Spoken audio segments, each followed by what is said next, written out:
UNESCO हे United national नावाचं जागतिक दर्जावरचं संघटना आहे.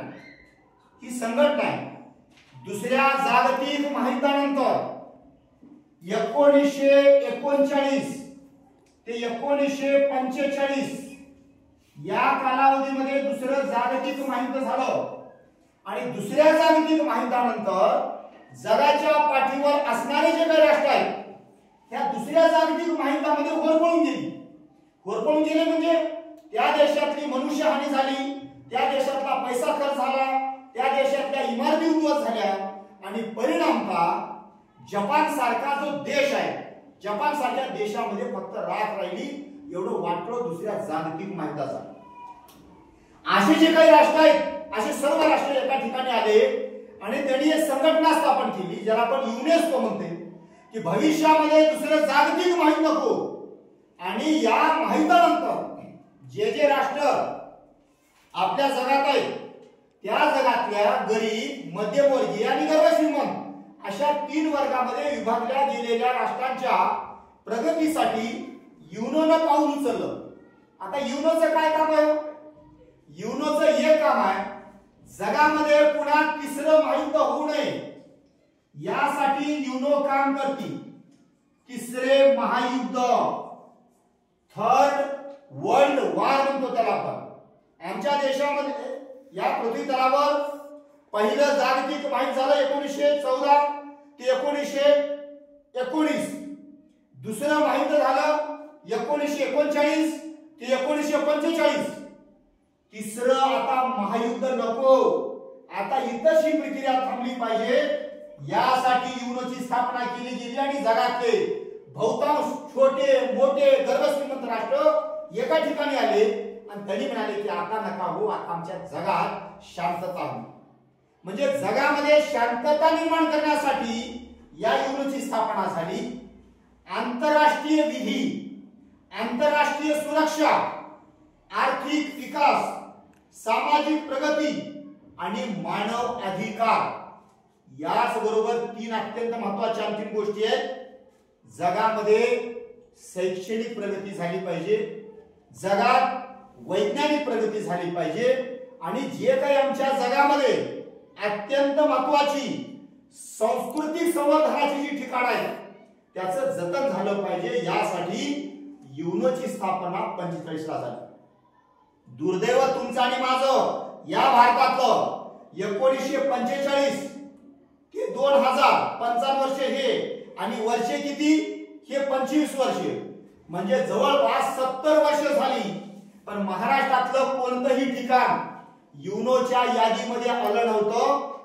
परवाला एक बातमी आली आणि देशाचं केंद्र सरकार गेली 8 महिन्यापासून युनोकडे शिफारस करत होतं, युनोला सांगत होतं की आमच्या महाराष्ट्रात शिवछत्रपतींनी उभं केलेले गडकोट आणि किल्ले हे जतन करण्याची जिम्मेदारी युनोनं स्वीकारावी. वारंवार विनंती केली, सरकारने विनंती केली आणि या सरकारच्या विनंतीला युनोनं मान्यता दिली आणि युनोनं सांगितलं की महाराष्ट्रातले 11 किल्ले, ज्या 11 किल्ल्याचं मी नाव वाचून दाखवतो, छत्रपती शिवाजी महाराज इथे राज्यकारभार करत होते त्या राज्यकारभाराची राजधानी होती रायगड किल्ला. 1 रायगड किल्ला, नंबर 2 प्रतापगड, नंबर 3 शिवनेरी जिथं शिवछत्रपती राजांचा जन्म झाला, राजे वाढले, तो शिवनेरी किल्ला. पन्हाळगड, पन्हाळगडाच्या नंतर लोहगड, त्यानंतर खांदेरी किल्ला, खांदेरीच्या नंतर साहलेरचा किल्ला, साहलेरच्या नंतर राजगड, राजगडच्या नंतर सुवर्णदुर्ग, विजयदुर्ग, सिंधुदुर्ग अशी महाराष्ट्रातली 11 किल्ले आणि तामिळनाडू राज्यामध्ये एक किल्ला ज्या किल्ल्याचं नाव आहे जंजी. असे एकूण 12 किल्ले.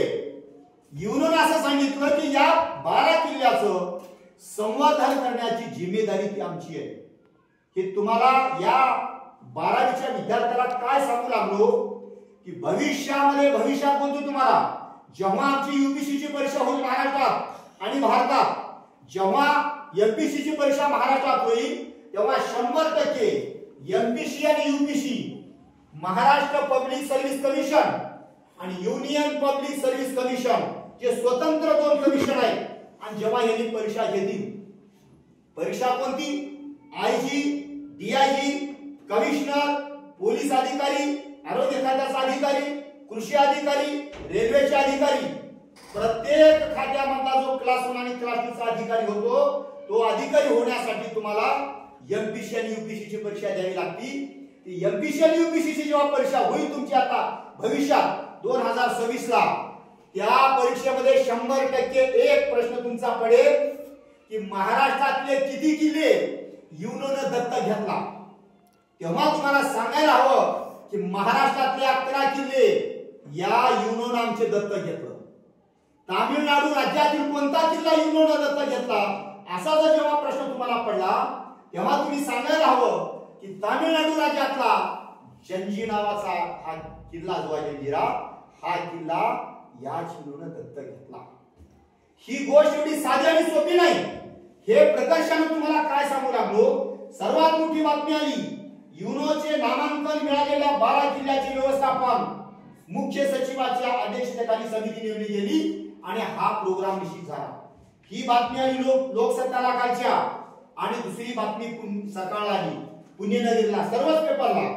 ऐतिहासिक दस्तऐवज प्रचार मोहिमेमुळे यश, गड किल्ल्यासाठी भारताचा 20 देशाशी समन्वय.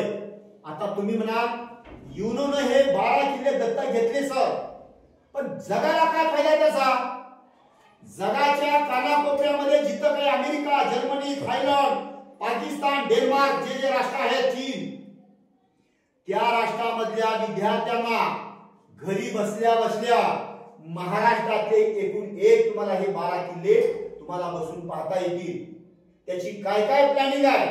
शिवछत्रपती शिवाजी राजांनी त्या किल्ल्यामध्ये कोणकोणती व्यवस्था केली होती? सैन्याच्या राहण्यासाठी, राजा राणीच्या राहण्यासाठी, राजाला राहण्यासाठी पाण्याची व्यवस्था कशी होती? तिथं जे बांधकाम होतं ते स्थापत्य कला म्हणतो त्याला, ती स्थापत्य कला कशी होती? या सर्व गोष्टीची माहिती तुम्हाला प्रकर्षाने आज या ठिकाणी मिळणार आहे. सुरुवातीला जो आपला हा मी या आपल्या तासामधला जो भाग घेतला तो जाणीवपूर्वक घेतला. मला राहुलं नाही, काल रविवार असल्यामुळं सगळ्या गोष्टी मी छाननी केल्या आणि म्हणालो की इयत्ता 12वीच्या विद्यार्थ्याला आणि 11वीच्या विद्यार्थ्याला ही गोष्ट सांगितल्याशिवाय कळणार नाही.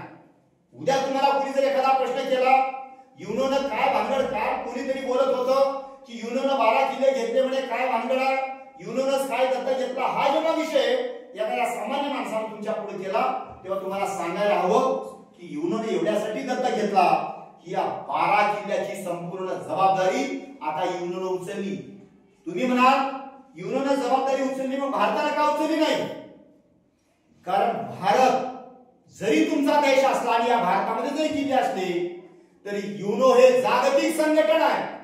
उद्या जर अमेरिकेला वाटलं, जर्मनीला वाटलं, रशियाला वाटलं, चीनला वाटलं, फ्रान्सला वाटलं की शिवछत्रपतीच्या किल्ल्याची डागडुजी करण्यासाठी मला 1000 कोटी रुपये द्यायचे, ते राष्ट्र तुम्हाला मदत करू शकते. युनोची हेच खास बाब आहे की जेव्हा एखादा प्रश्न युनो मध्ये जातो, युनो जेव्हा ही जिम्मेदारी स्वीकारते, तेव्हा युनोचे असलेले जे काही सदस्य राष्ट्र आहेत ते सदस्य राष्ट्र सांगतात की भारतात असणाऱ्या, त्यातल्या महाराष्ट्रात असणाऱ्या शिवछत्रपतीचा आदर्श जर जगाला घेतला असेल तर राजाच्या किल्ल्याची डागडुगी करण्याची जिम्मेदारी